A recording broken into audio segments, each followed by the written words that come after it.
And so today I put out the intention that we could inquire into the meeting of love and truth.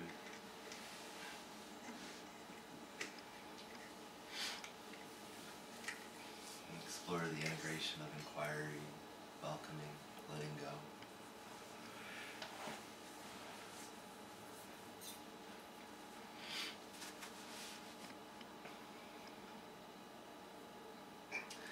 And so as a starting point in that, I'd like to suggest the foundation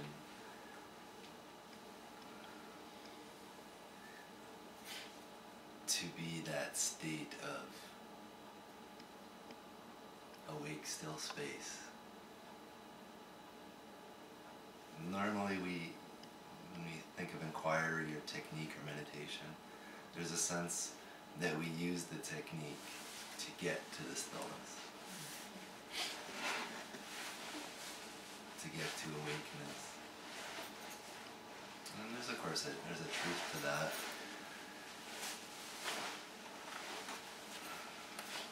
But I would like to kind of turn it on its head and say, let's start at the goal, which is really the essence of satsang, the essence of the direct path, direct pointings, because there's no time.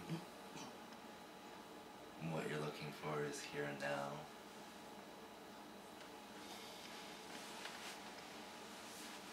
And so when we recognize that, to whatever degree, it really energizes the inquiry, whatever that is.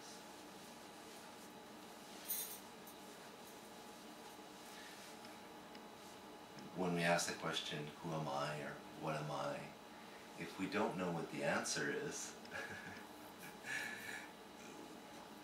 we just keep looking and keep seeking. There is no conceptual answer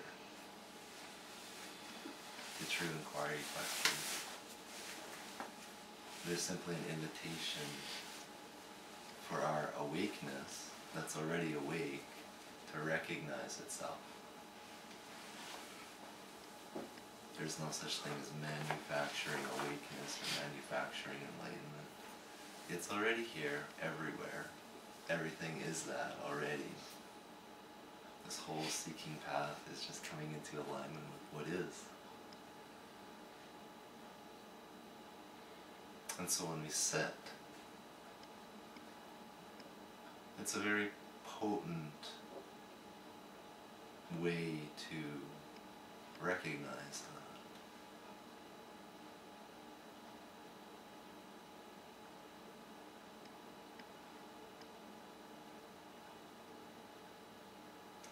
And so when I invite the exploration into inquiry or to welcoming or to letting go, that's where I would invite us to start looking from. And what I mean by that is every inquiry that would be engaged, every emotion that would be welcomed, every belief that would be challenged. You know that the inquiry has served its function when it brings you back to the awake, still space. When you're there, when you're resting deeply, when you're abiding, is that you don't need an inquiry. What you are is self-evident. You only need the inquiry when you're not. And there's this interesting dynamic. The moment our consciousness, our awareness moves back into identifying with the me, that's spontaneously the moment the inquiry is there to be used. And the moment the me drops away, that's the moment we drop the inquiry. Otherwise, we're going to re-engage the me. And we're not helping ourselves or creating an obstacle, creating more seeking.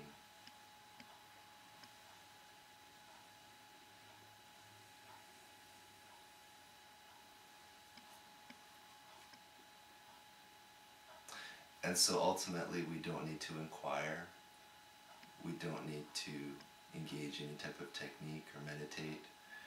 We can go directly to let go. That's the invitation that's always there. And the letting go can be helped along with an inquiry technique, almost like a chiropractic adjustment. Our awareness gets caught in the me identity, and we can just do this little adjustment and click, we're back. And when I suggest we can go directly to letting go, ultimately I'm not even suggesting that we effort, because at its subtlest degree, letting go and effort are polar opposites. They don't exist in the same space. So if we're efforting to let go, if we're efforting to inquire, if we're efforting to meditate, that's okay. But we're moving towards a space where it becomes subtler and subtler and subtler and subtler. And the effort is less and less and less and less. And then what we begin to see is, oh wow, letting go is already happening. This inquiry back to who and what I am is already happening on its own.